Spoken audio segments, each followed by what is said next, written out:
So the big difference in the revolution that we're bringing to the horse industry is not wearing our horse out to get what we want.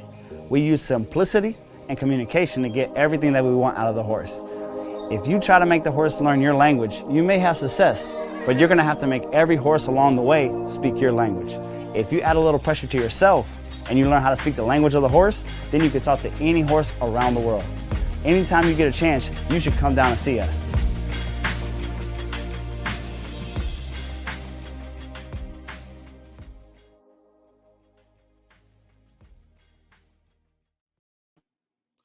What is going on, guys? Welcome back to another edition of Horse Talk Live. And we are coming to you direct from South Mississippi, looking to answer some of the awesome questions. It's hot. People have been out there working their ponies and going on trail rides and sending stuff in to be answered. So we'll give everybody a few minutes to hop on here, and we'll give everybody a chance to put their questions in and answer them for some folks. We've been having some good things going on back and forth, working on our membership club. And I tell you what, there's some very exciting news in Gascon horsemanship. We are going to be giving away our membership from now till August 15th, which is super exciting for us. No other clinician that we know have given away all their secrets, over 700 videos.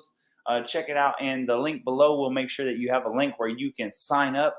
This is a great time if you have friends that ride sketchy horses. Say, hey, here, I got something for you. You can tell them you got it for them.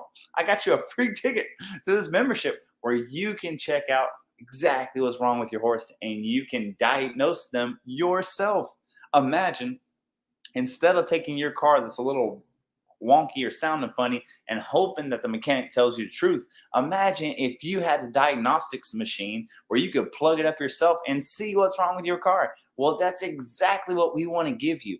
We want to give the horse industry a way to be able to check your own horse, to be able to plug in the computer and say, hey, don't have any brakes. Hey, we need to put some power steering fluid in it. Hey, steering wheel is not working too well. By being able to just put a fundamental Respect series in that's just step by step, that's exactly what we're able to do. When we go from town to town, state to state, country to country, and they put these problem horses in front of us, what we do is we just give them the final exam of preschool, kindergarten, first grade, so on and so forth. And as they give us that, if they're really a broke riding horse, then they're just going to pass on along. But more times than not, if they're coming to us, there's an issue. And if they have an issue, we are going to be able to diagnose what the issue is and move forward. All right, well, let me come over here to the comments. If I freeze face for a second, that's what happens whenever I concentrate and read. All right. I am sending in 2 videos for review of Chica in the open gated class. Quality not the best through a chain link fence. The questions I have: if I can't make it for review on the spook, both videos show it. She spooks at a hose on the ground. I think I handled it correctly. She did this twice. The second time, she was right next to the spooky hose when the announcer said walk. Speak was right next to the scary hose as well. The other question is that she kept trying to go. All right, so we're going to have to check that out in the video section of that, and that is on Tuesdays. We'll make sure we get that in the Vimeo call, Zoom call. There we go. Got to get my tech right. And we will see exactly what she's talking about. So everybody that is a member of Team MG, they're able to send these videos in and see what's going on. And I'm able from across the country, be able to look at it and say, hey, lower your hands. Hey, raise your hands. So that's what that question's about. I said, okay, so we got to get out of these.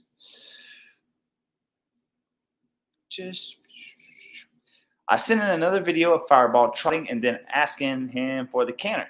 I know I'm holding the reins too tight. We have been practicing, but just checking him is not working. Smaller circles is not working. As soon as I check and release, he sticks his head up and his trot sucks for me. We will keep working on it. My question is, how do I keep myself from reacting with holding the reins too tight? I tell myself to keep them low and loose, but when I watch the video, it's obvious that I'm not. The answer is sitting back is really what allows you to be on that loose rein. Whenever you sit forward, it makes you have to hold the reins. So the more that you can sit back and the more that you can sit back, the less you have to rely on the reins. What I find is that the more people sit forward, number one, if you think about the front, the middle, and the back of the horse, the more you sit over the back, the more you're raising the withers, the more that drops the head. But the more we sit forward, the more it pushes down the middle of the horse or pushes down the withers, and it picks up their butt and it picks up their head, and we kind of get that pool noodle effect. So sit back, get your balance from sitting back in your stirrups, and that's going to make you feel like you don't have to rely on the reins to feel confident. And that's really going to allow you to loosen up on the reins. Also, it's going to help him bring his head down. If he's constantly going back and forth, the pressure that we're giving him to drop his head and leave it there is not enough for him to say, oh, I think it's a good idea for me to change it. A lot of times whenever we're doing that, it's just that we're not being clear.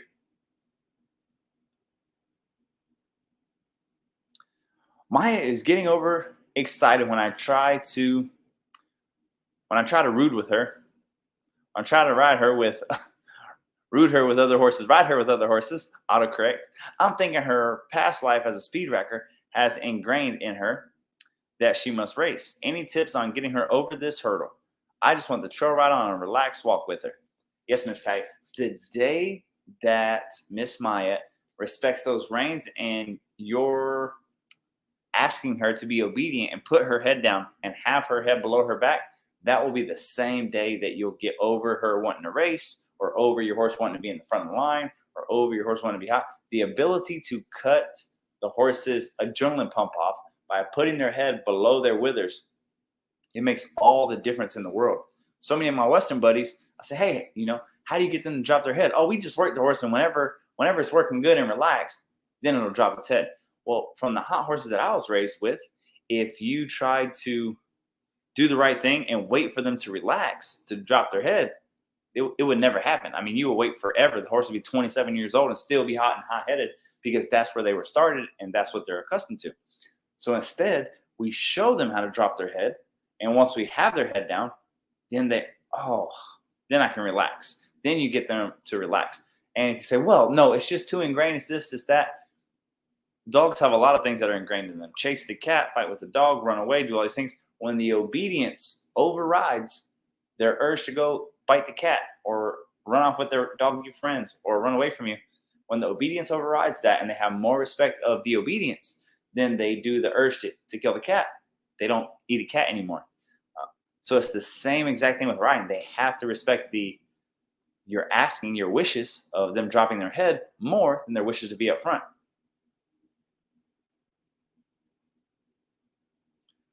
Okay.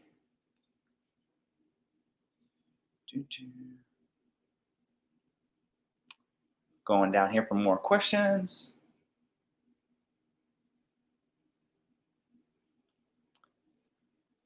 Rest of question number 2. I tell myself to keep them low and loose, but when I watched the video, it's obvious that is not what I'm doing. Any tips or tricks? That's Miss Wendy. It just divided up that question. Again, that's sitting back and keeping our hands low. Question number 5. My horses will not stand still to get on for mounting. What do I do? Number 1, just going through the respect series and getting them backing up and worrying about you, not worrying about the rest of the world. Just that by itself, without anything extra special and specific for mounting, really changes the horse's tune. Very, very rarely do we go through the respect series and the horse say, let me dance around while you're trying to get on. Very rarely, because backing them up and getting them soft in the face gets their respect and their undivided attention. Most horses that are fiddle farting around don't want to let you get on. They're more worried about what's on the other side of the fence, what's here, what's there, and they're not respecting you to start with. They're not very obedient to start with. So just start by going through the respect series again, or you can find it in TMG in the membership. Getting them backing up and getting them soft in the face is really going to have them hear yes. When you have that horse that's yes, sir, yes, ma'am, what can I do you for? and they're 100% locked in, it's so much easier to get that horse to do what you want. Also, if you don't get that and they're still having a hard time, my favorite thing to do is the come get me trick, because the come get me trick is really going to help, because it's the only way that I've seen that there is a physical repercussion for having them come over and sit beside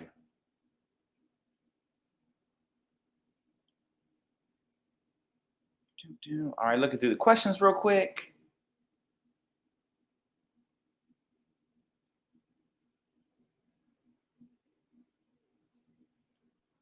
Okay, here's the other question, half of the question from Miss Barb. The other question is that she kept trying to go sideways on the fence.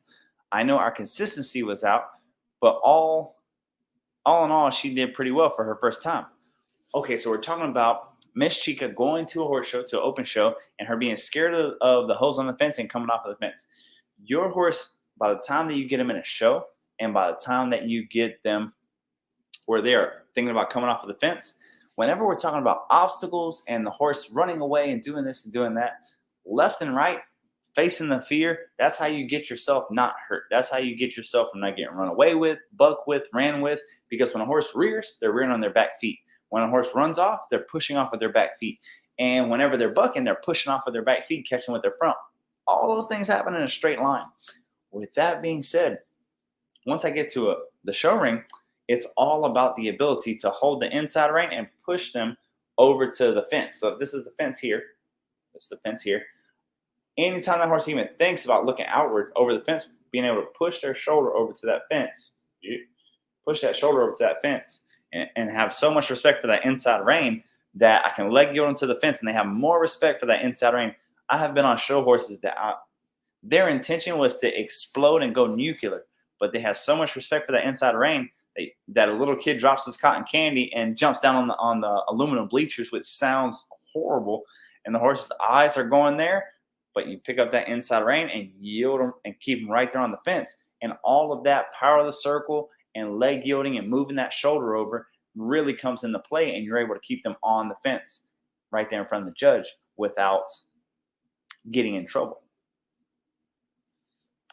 Of course, Meg, we're enjoying the heat all the way from up in Massachusetts. It's lovely down here. You got to come down and try out the South Summers. They're wonderful. The South Summers are a lot better than the North Winters. My wife's adult mare is a bad biter, mean biting. Anything we can do to get her to stop? Yes. Number one, gain the respect of the bubble. Get that horse very respectful of your bubble, where whenever you're leading her, whenever you're taking, she doesn't know if you're going to back her once or twice or 10 times in a session. So she's always 2 eyes, 2 ears on you whenever you're around. If she wants to bite, she can bite other horses. She can do what she wants when she's not on your time. But from the time that you put the halter on to the time you take it off, you need her respect and undivided attention. And when she has more concern about you backing her up and disengaging her left or right, doing little lunge circles, getting her face loose, she's not going to bite anymore. Instead of getting that forward looking for you to back up, obviously you're not going to bite her back because you can't bite like that. But you can grab her by the halter and back her up and shake her backwards. The other thing that keeps horses from biting is having them outside of your bubble where they're not always. Most horses, again, broad stroke statement, I've met a lot of horses that will come and get you. I probably met 15, 20 horses in my whole career of riding thousands and thousands of horses that will come get you like a dog. Most biters, I've met hundreds of biters that they're opportunistic biters, that they are just looking for that opportunity. One, you get that horse and get it very respectful out of your space and backing up and concerned that if they even make a mean face, you're going to back them up 20 feet. And two, you being outside of that space makes it very easy. It's so obvious when they're going to bite, when they're going to show you something, and you can throw a feint, hey, puff up at them. Oh, I'm sorry, I didn't mean it. That's really how you get that behavior curved, really showing them right from wrong and giving them a repercussion that makes them not want to do wrong.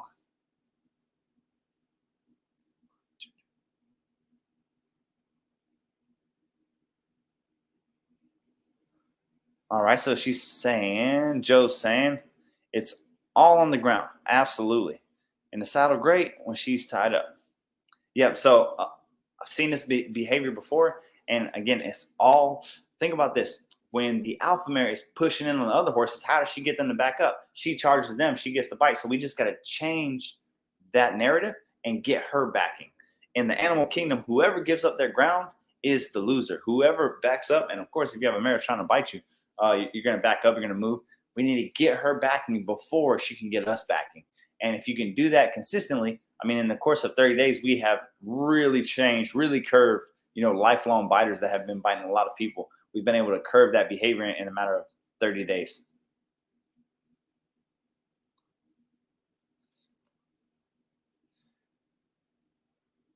All right. Miss Carrie here says she has a biter as well, and the Respect series has helped her immensely with this. Absolutely. Them biting is them putting pressure on you, and they're getting a release whenever you back up or whenever you go ice yourself. If we can get them to back up, they're not getting that release. It's going to curb that behavior. Really glad to hear that. All right, Miss Amber. My gelding has a hard time backing when asked. Going through the Respect series, he just plants when I ask for him to back, and I have to get really aggressive with the halter and lead line to get him to move away. All right, a couple things here. If you're getting really aggressive in your mind to get that horse to back, but he is backing, if you could take it to that level, but then immediately come back and try softly again and intensify, he backs up, stop. Try again, intensify, stop. The second you see a back foot, a lot of times we miss the signs. We have a horse that doesn't understand how to back or is kind of disrespectful, and we miss the little signs. The harder they are to back, the quicker the release is and the more obvious the release is. And then we start, no matter how much we pressure them, we start softly again and build until they're going to take that step backwards.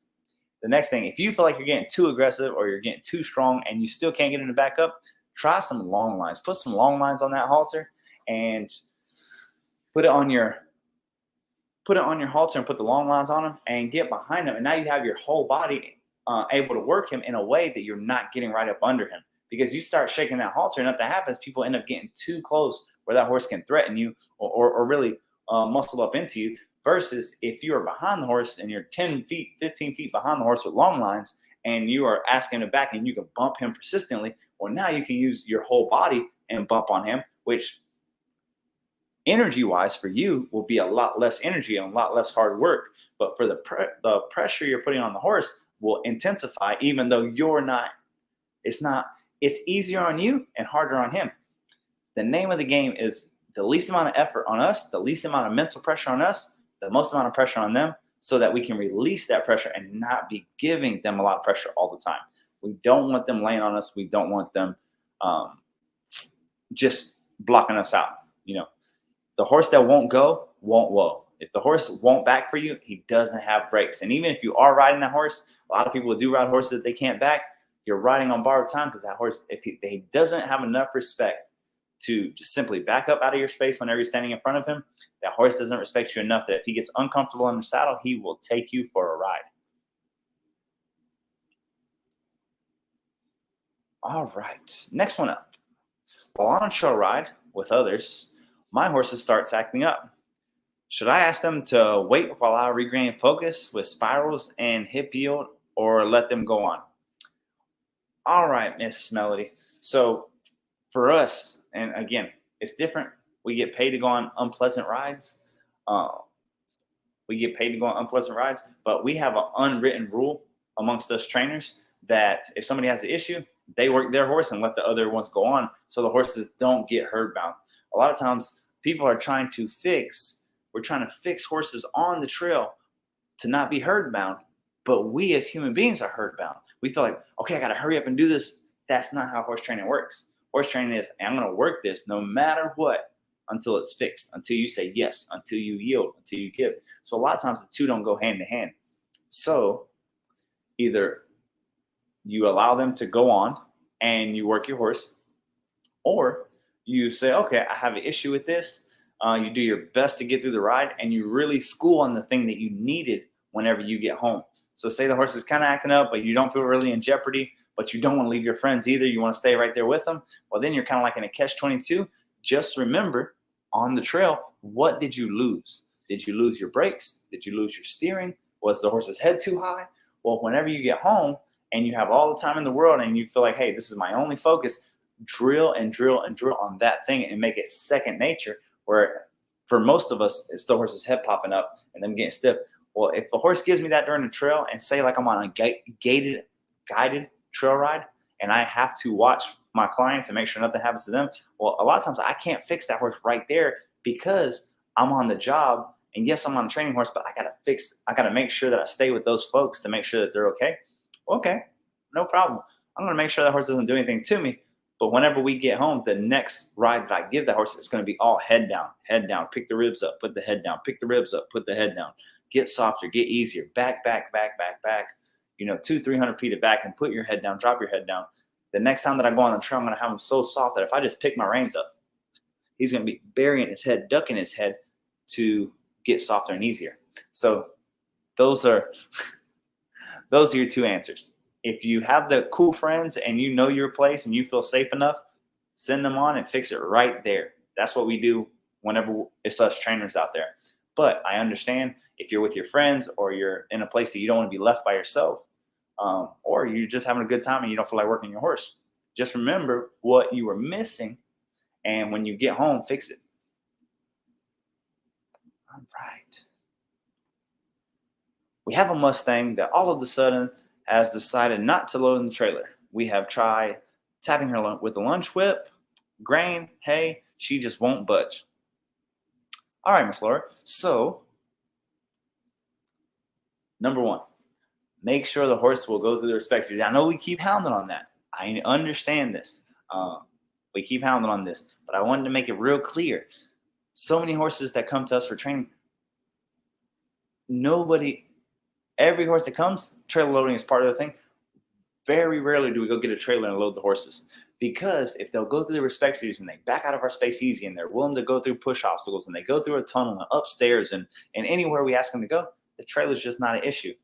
But most people who are having issue with the trailer, the horse doesn't get the pressure well, horse doesn't tie well. Horse, whenever you put a little pressure on it, it's kind of pulling you and dragging you around. And then you're going to a trailer that's enclosed obstacle, and it's just not getting any easier. So one, if you have the time, go through respect series. The next thing, one of the easiest ways is get your little lasso and place it over the horse's haunches, over his butt. One strand will go above his hips, one strand will go above his hocks, and you're leading the horse, and that's on his butt, and you're not going to pull him. You're not going to physically drag the horse on with the lasso. But what you're going to do is you're going to walk on the trailer. You have a 15-foot lead rope, 12-foot lead rope. That horse slows down. Don't even look over your shoulder. Whenever we look at the horse and give them 2 eyes and 2 ears, this tells them to stop. We are predators. Bah! Don't do that. Just keep walking. Let the lead rope slide through your hand. When you get to the very end of that lead rope, then we can turn and address it. With no butt rope, no anything, just doing that fixes so many horses. Most people step up above the horse takes a step back, and then the person turns and faces them and then tries to pull them on. There's just nowhere to go. We're up and above them. We've killed all of our momentum. Just keep walking towards the end of the rope, number one.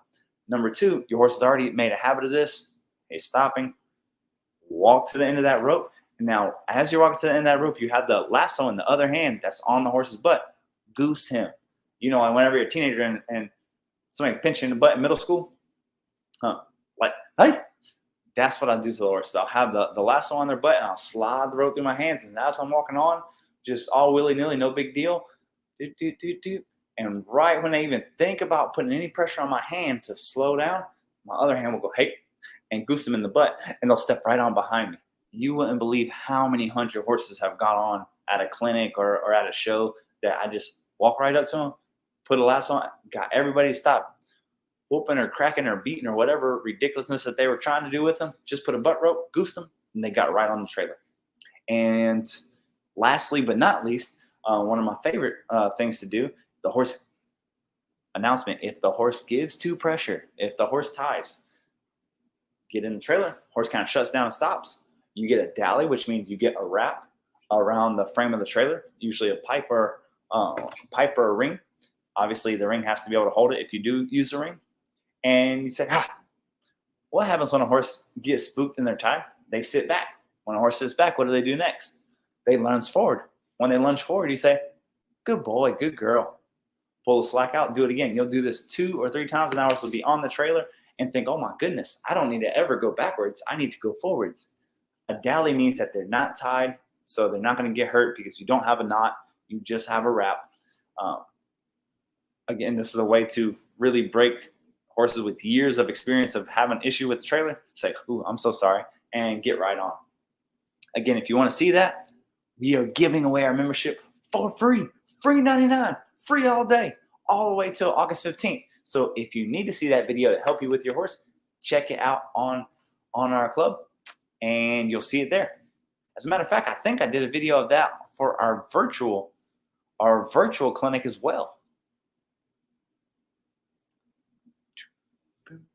I have a passer that is spooky on just one hind leg when picking up his feet.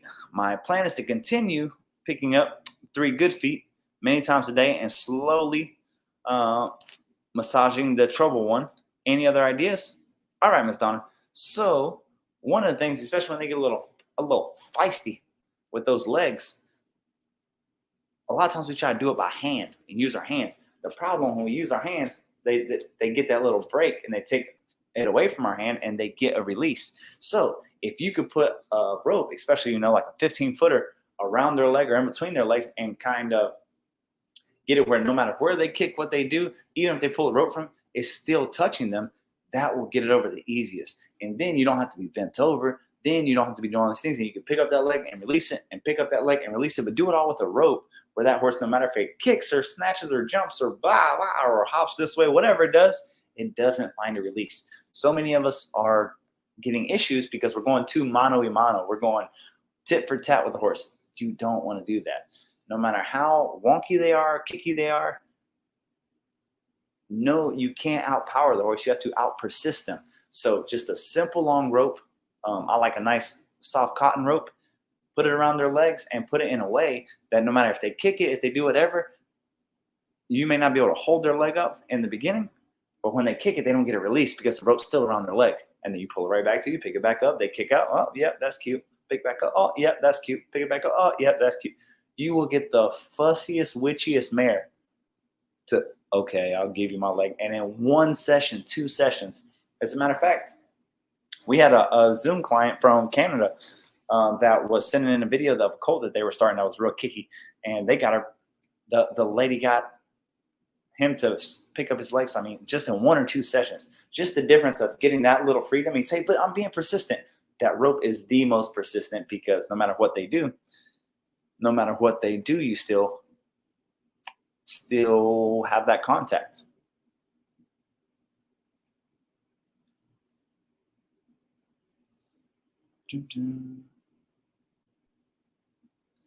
Miss Erica says, I call that a pulley. Let me check some of the questions here. Excuse my goofy face whenever I'm reading. This is my reading face.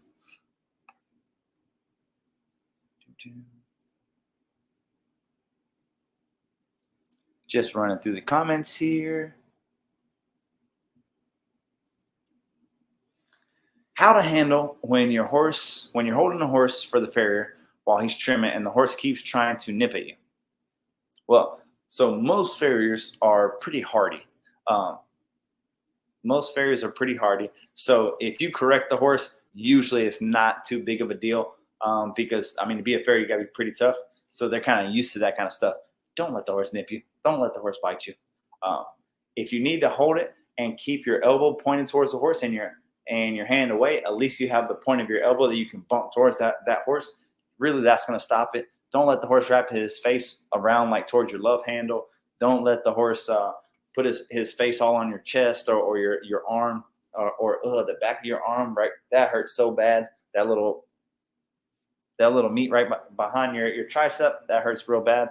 Point your elbow in that direction so that whenever he goes to nip you, he gets bumped. But most farriers, they're hardy. They understand that. New comments. A rope even for a front leg? Yes, Miss Jessica. Absolutely, you can do a front legs are even easier because the front leg, you can pick it up and release it, and then you can hobble it up with that same rope. You can pick it up whenever you go to pick up a front leg, pick it towards the side, and the knee is gonna give, and you can hold it up, and that makes it easy. And then whenever you want to go from that being able to pick it up and release it, front legs are easy because once you have them bent, then you can go around the ankle and the top of the leg a couple times and put a slip knot, and now you have the horse where he has to learn how to stand on 3 legs. And you can do that for 2 minutes a day, 5 minutes a day. Makes it super easy. Front legs are the easiest to get the ropes on. Again, if you're not on the membership, I have a video on how to hobble up a front leg. It really helps. But yes, absolutely, get that ring rope or that rope with a bowline on it and suck it up around that front leg. Then you don't want to try to pull it forward where they're strong. You want to pull it out to the side, and then it's going to bend. The second you get it out to the side and then pull it up towards where the cinch is, it's going to bend. And you can start by doing that.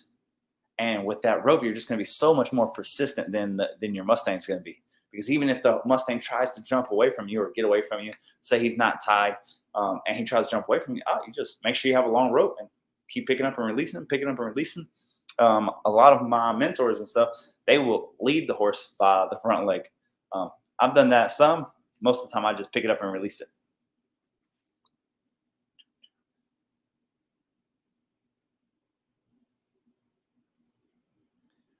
All right. Miss Lori, when trying to get my horse out of the pasture, the other horses crowd in and will kick or lay ears. I can't always get a halter on because mine is trying to get out of the way. I use a flag to back them up, but they come right back. Any suggestions? The others are not mine. All right, Miss Lori. So that can be a little tough. I always feel bad for the folks who are like in boarding situations that have multiple horse moms and dads around, and your horse has to kind of play nice in the group, and it's kind of like not wanting to discipline somebody else's kid, even though they probably need a little come to Jesus. Don't get yourself in a bind. If you need to use a flag stick or get after them, or hell, even take a lunch whip with you, make sure that they respect your space and your bubble, because at the end of the day, the most important thing, you don't want to hurt nobody's feelings. You don't want to reprimand nobody's horse. Your safety is the most important thing. Don't get hurt trying to be polite.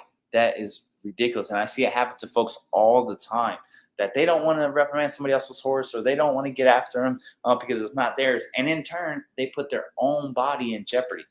The flag stick is a great idea. If anytime that you pick up a flag stick and there's not enough respect of it, and this is anything that you try to do with a flag stick, if you're trying to pressure a horse and they say, it's just a flag stick.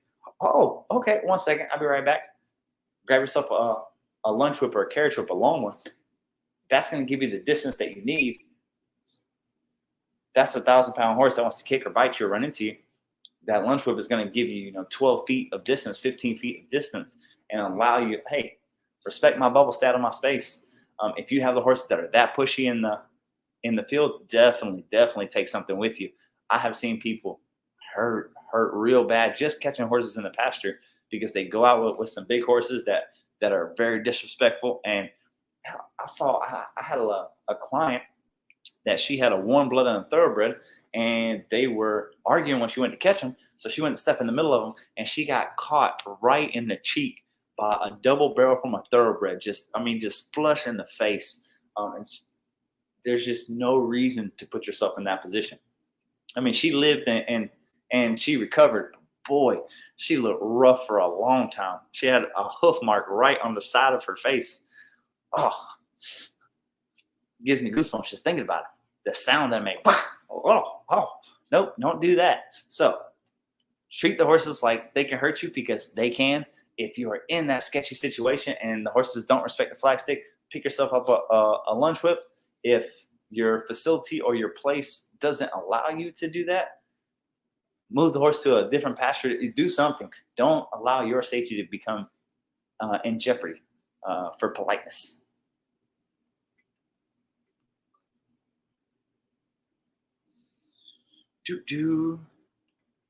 All right. Miss Ann. Didn't know you were going to be live. Isn't it Fridays? No, we are giving more stuff away. On Fridays, we are doing a virtual clinic. So me actually working a horse, and we're putting that on, and that's on our YouTube channel. We are trying to be busy. We're trying to, I don't know, we got to a place where we're just trying to give this information away. We've seen so many people hurt, so many people injured, so many people come in and out of the horse industry that should have been lifelong horse people, could have enjoyed horses for another 40 years, that we believe that information is the key to confidence and safety. And we are trying to put out as much information, as much good content, because we don't believe this is common sense, and we don't believe that this is, oh, you should know that. No, how do you know that if there's no school putting that information out? So we're trying to be that school. So on Fridays, we are doing virtual clinics where basically it's me and a training horse, and you'll see me work the horse and talk you through what I'm doing. Got a new well-behaved horse, responsive. What 3 or 4 things would you recommend first for groundwork? All right, first and foremost, get the horse backing. Make sure the horse backs soft and easy. If they back soft and easy, run at it a little bit, like that, and see what its reactions are. If you want to know who somebody is, anybody can be a good person in the perfect environment, in the perfect world. If you want to see who somebody is, put a little pressure on them. Well, you got a good horse, a good trained horse. Oh, that's adorable. I have gotten so many Grand Prix jumpers and dressage horses and reining horses and roping horses that come in that are broke finish horses. If you put a little pressure on them in a way that they don't understand, or in something that they hadn't seen that's foreign to them, they will lose their marbles. So the first thing that I want to do to test the horse, ask them to back. If they already know how to back, great. If they can back at 3 miles per hour, ask them to back 4, 5. Ask them to back 6. Enough to kind of have them a little wiry. Then you release that pressure. They'll come right back down to you. But if that horse is going to get aggressive, I want to know. If the horse is going to get striky, I want to know. If the horse is going to rear, I want to know. If the horse is going to turn and run, and when he turns to run, he gets so stiff in the face that he tries to pull the rope from me, I just want to know. So start with backing. The next thing you're going to do is lunging in close quarters, real close to you. See how soft the horse is in the face. Can you smack on the saddle and him stay soft? Can he walk around you and look at you at the same time? You wouldn't believe how many horses that are seasoned and broke and this and that and the other and won this much money and traveled all over and thousands of miles on the road. They can't walk a circle and look at you, which tells me they know how to do their job. But if they get spooked, scared, pissed off, in heat, buddy sour, barn sour, whatever the excuse is, I'm not going to have a steering wheel. So I want to ensure that no matter what happens, that horse is so soft in the reins, left and right, that I feel confident that I'm in control, that I can guide it through a tough situation. That's 2. Third thing I would like to do is desensitize them. Throw a can bag at them, pick up a flag stick and go, swing the rope around them. Just get creative and wild. Touch them between the legs with a pool noodle. Anything you want to. Touch their flanks, grab their tail. See what their reaction is, and don't just kind of go through the motions. Kind of do it in a way that you're kind of looking to get a rise out of them and see how they rise. See what they do when they're uncomfortable. Again, do they blow up? Do they flip over backwards? Do they rear? Do they jump? Do they buck? Or do they just go, ooh, what are you doing? I like that. I like that a lot. Whenever a horse is really spooked to the gills and it just goes, ooh, or it blows at you, a snort never hurt anybody. A horse freezing up never hurt anybody. Big eyes never hurt anybody. It's not a horse's fear that hurts you. It's their reaction to that fear. So that's what I'm trying to see whenever I have a new horse or a horse I don't know. I just want to see, hey, what are you going to do when you get uncomfortable? I really don't care what they know. We can always teach them what we want them to know. So I just want to know who you are whenever you are unmasked.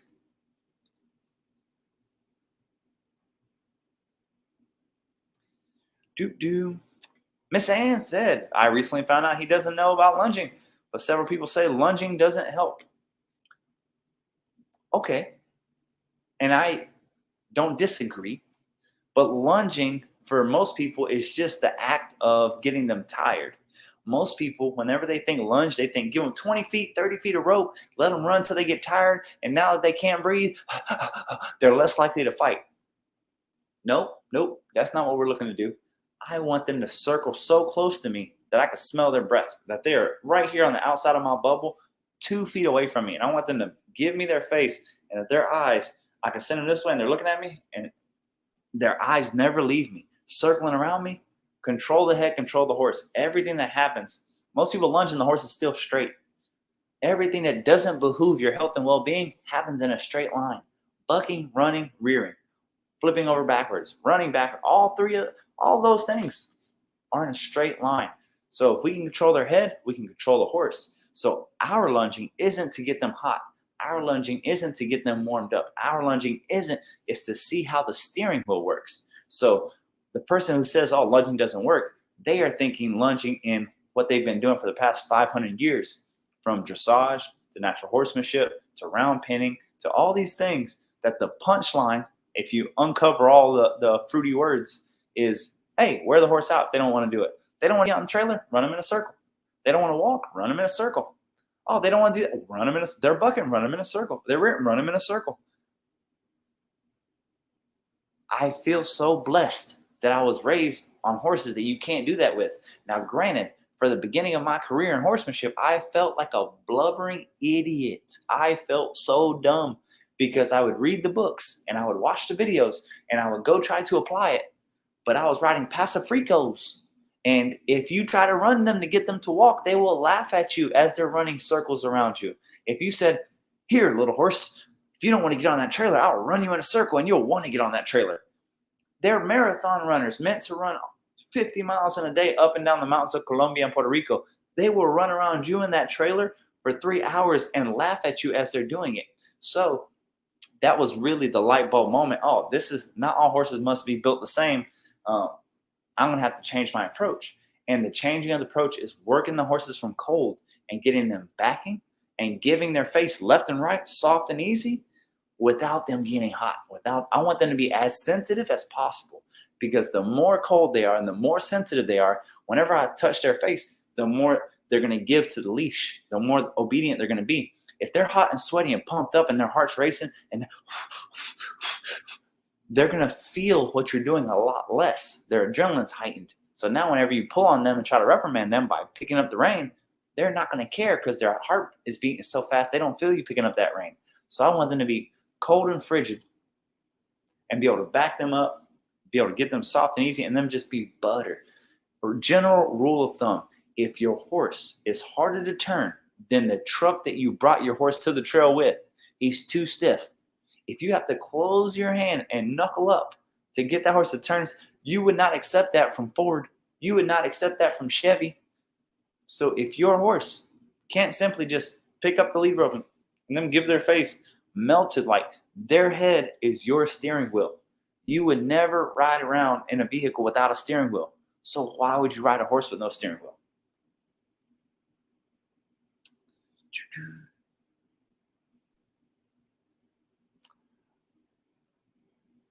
I want to come and learn. We would love to have you. I really appreciate that. I try hard to keep it simple. Wish the flights weren't so much. I want to come down and learn in December at your retreat. Well, we would love to have you. If you're flying in, the 2 easiest places to come to our place are Gulfport, Biloxi, and Mississippi. That's about 45 minutes away. And the New Orleans airport, that's about an hour away. Easy flights, easy drives to get there to our place. As a matter of fact, we have some exciting news. We have a property under contract that is touching our ranch that is actually going to give us even more rooms for folks to be able to come to retreats. So that is very exciting. Well, guys, I really appreciate all of you all tuning in. If you are looking forward to getting a free retreat or something like that, check out our YouTube channel. On Fridays, whenever we go live for our virtual clinics, we are working horses, and at the end of the video, at the end of the session, we're giving out a code word, and if you email that code word to our email address, gasconhorsemanship@gmail.com, you will get a free retreat spot. Also, we are giving away our membership with over 700 videos for free 99 until August. So you have those friends that aren't believers or have a hard time, make sure that you let them know. Oh, okay. Have one more question. So we have to put this on. My horses are all high brio, from experienced to immature and very scared. I like to start them all over again with the fundamentals regardless of their level, starting with the ground. Would you recommend your Respect series or something else to start with? Miss Donna, I am try to be a very subjective man, and always see everything how it is, see the world how it is, whether I'm good or not good. My horse is good or not good. I like to see things how they are, and I will say confidently, if you have hot horses, there is not a better program on this earth. Believe me, because I would have read it. I am a student of the game and would have studied it and read it and said, hey, I really like that. Unfortunately, there is very limited information about gaited horses out there and hot horses out there. So would I restart all your horses with the Respect series? Abso-freaking-lutely. Because if you send any of them for training, the magic that everybody talks about, oh my gosh, they make magic there. Or you see Robert on here. Robert helped me with a lot of that magic when he was a 6-month academy student, helping me with training horses. One of the things that Robert would say is, it can't be that simple. It's that simple. No matter how mature or immature, no matter how hot, no matter how big, no matter how loco, just start in the beginning. Assume nothing. Assumptions make a fool out of you and I. That's a nice way of saying it with no French in it. Assume nothing. Assumption is the fatherhood of error. Start from the very beginning and just rework it and pretend. When I get these warm bloods in that are so hot and spooky and this, that, I treat them like the horse that I want them to be, not the horse that they are. If I had all of your hot brio horses, I would bring them in and treat them like the ranch horse that I want, that says yes, sir, to anything I ask, whether it's go in the lake, shoot a gun. I'll be shooting a gun. They would just allow me to and not murder me. Rope the steer, go through the obstacles, go through whatever. The idea of just treat the horse like the horse you want it to be, it's amazing. It's amazing how it goes. So what I suggest for you to try this program with all your hot horses, yes, I really believe that this is the very best program for hot horses in the world. And if anybody on here knows of anything close, put it in the messages, because I will read it and watch it myself because I look for all the information I can, because I am also a student of the game.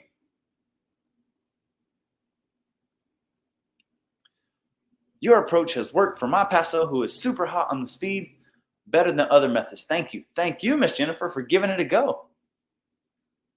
The work only works if you work it.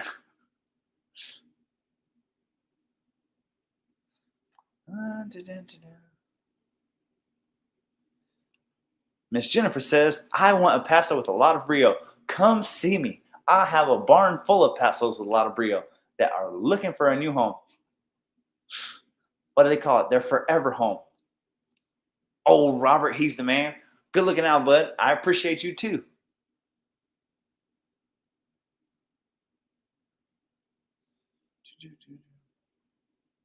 Hey, somebody agrees with me. Thank you, Miss Mellody.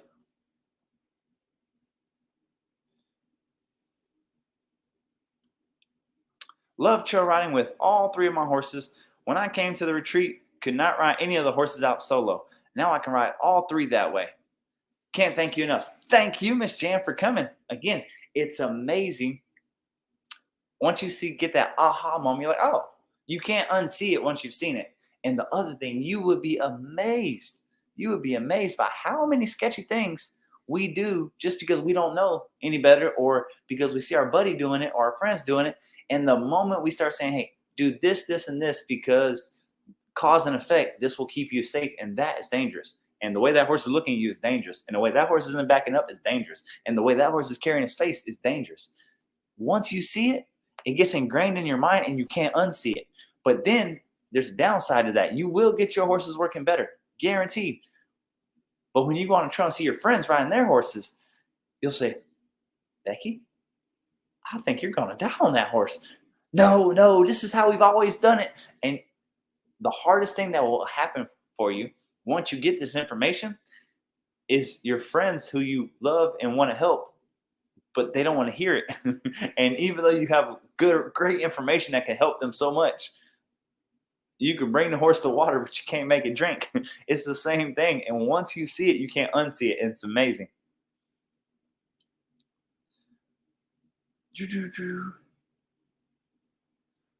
Okay, the wifey said, make sure if you're watching, throw something in the comments random, and we'll draw once it's over. Thank you for watching. Mrs. Gascon.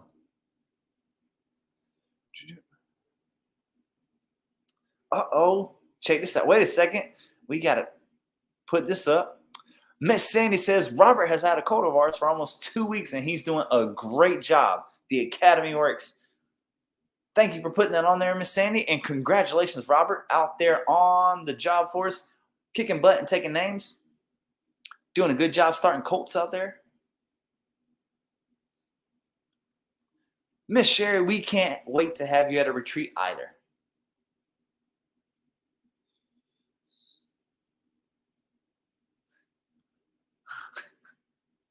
Yeah, my hat, it's pretty warm down here, and my hat needed a break in the washing machine real bad like. Yeah, so this is the normal do fro that I have whenever I don't have a hat on, which is why I always wear a hat. Miss Michelle says she can't wait for us to work with her young gelding, and we can't wait to work them for you.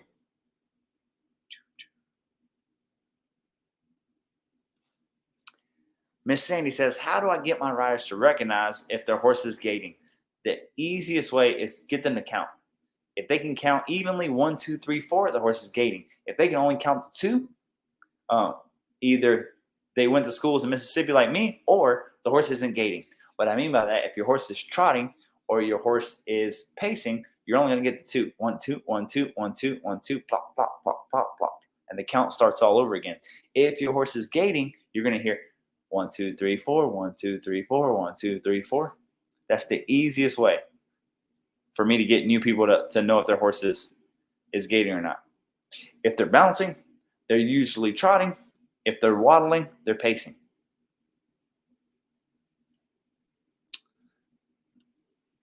Miss Ronda loves the whirlybird exercise. I do too. You know, I came up with that at a trick riding clinic in the middle of nowhere, Missouri, and they had some donkey of a horse that somebody was trying to trick ride on. That horse had a hard time just riding, just going. That horse had zero steering wheel, and Kelsey's like, "Hey, can you help this young lady with her horse and take it and fix it?" "Oh, sure, no problem." I was supposed to be off. It was a trick riding clinic. Okay. I went behind the barn and started flexing and working. That joker would not give. I was like, okay, he has no give. So I put the rope around the horse's butt to spin it out like Ray Hunt, Tom Dorrance, all those guys did, but it had the reins on. So I just said, let me see, instead of getting 1 rep every 10 seconds, let me see if I can get 5, 10 reps in 10 seconds. And sure enough, pulled that rope around his butt, started walking with the reins, realized I could turn them in both directions. Love the whirlybird.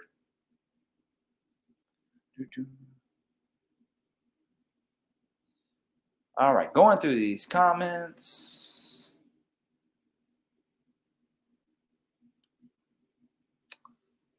When I try to flex my mare on the ground, she moves her feet rather than simply turning her head. Flexing them on the ground isn't something we do too often without moving their feet. Usually we push them, we drive them forward and get them soft and easy. But if just flexing them on the ground is what you want to do, one of the easiest ways to do that is go back by the back D-ring and hold on to it with one hand and then flex with the other hand. And she's going to move her butt, but since you're going to have that little bit of attachment to that back D-ring, you'll be able to step wherever that hip goes, and you won't feel like you're getting left and getting taken out of position, so you can be persistent and persistently ask until you get their head. So many horses, when they move their feet, they get a release in the face, so that lets them know, hey, as long as I move my feet, then I'm going to get released in the face. Very quickly, they say, oh, touch my face, I'll move my feet. So if you don't want that, if you can grab onto the back D-ring or the back of the saddle with one hand, and whenever that hip moves, move your feet with their butt so that you can keep asking them to flex until they give you the answer that you were looking for.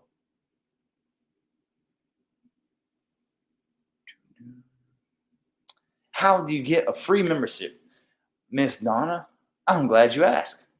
How do I get a free membership? Because we're giving our membership away for free $99. All of the information, over 700 videos for free. Crazy. Check out the link my wonderful, beautiful, darling wife will put in the comments somewhere, or just go to horseguru.com and sign up for the membership right there. And from now till August, you can get it for the free.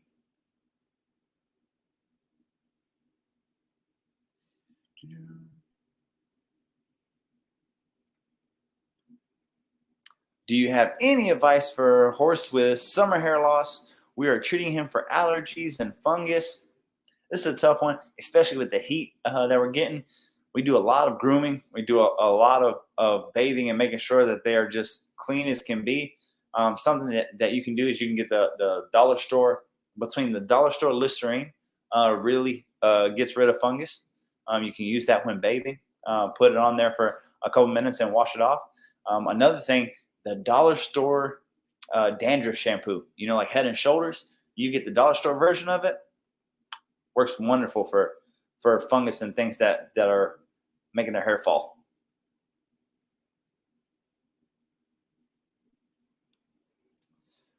If using the whirlybird, is it better to use with a snaffel bit instead of a solid bit? Yes, ma'am. So the whirlybird is the exercise that's completely lateral, left and right. Whenever you're doing left and right work, that you're really trying to get that horse lateral and broke loose left and right, 3 levels, 3 stages are halter, a snaffle, or a snaffle with shanks. Those 3 tools and those 3 tools alone are really built for left and right in our program. Once you start getting solid, you are either trying to drive the horse into the bridle of the gate, or you're trying to get the horse one-handed and lock their whole head, neck, and shoulders together. So I'm not going to do any obstacles. I don't want to do obstacles. I don't want to have a soccer game. I don't want to whirlybird. I don't want to long line. I don't want to do any of those things with a solid bridle, because when I do any of those exercises, I'm really trying to get them soft left and right. And that's going to come from a tool that's built for left and right. Again, halter, snaffle, snaffle with shanks. All right, guys, y'all have been freaking awesome. As always, I enjoy doing the Horse Talk Lives with you guys. I hope answer some of your questions and helps you understand you are one thought away. Anything in this life, you're just one thought away. You're one thought away from being a millionaire. You're one thought away from having a life-changing, world-changing invention. Well, with horses, that's so simple. You're one thought away. So many things that I thought that, man, I would never be able to get a horse to do that. I'll never be able to get a horse, to rope to get one-handed. I'll never learn how to work with my spurs. I'll never learn how to slide or do this or do. Just one thought away. Once I seeked out the information, seeked out the mentors, and have somebody tell me this is how you do it. Oh, okay. From then on, I have the information in my head and I can use it. So a lot of times, if you're frustrated with your horse or you feel unsafe or unconfident, frustration sets in where information runs out, and confidence comes from the understanding and the practice of doing it. So if you are unconfident and you're feeling unsafe, it's because there's something that you don't know. And if you will allow us, we would really try to help you fill in the blanks and figure out what it is that you are unconfident about, what it is that you're not understanding, because anything that you are scared of is just because you don't know how to do it. Because if you knew how to fix it, just cause and effect, I do this is going to happen, you will not be afraid. You will not be unconfident.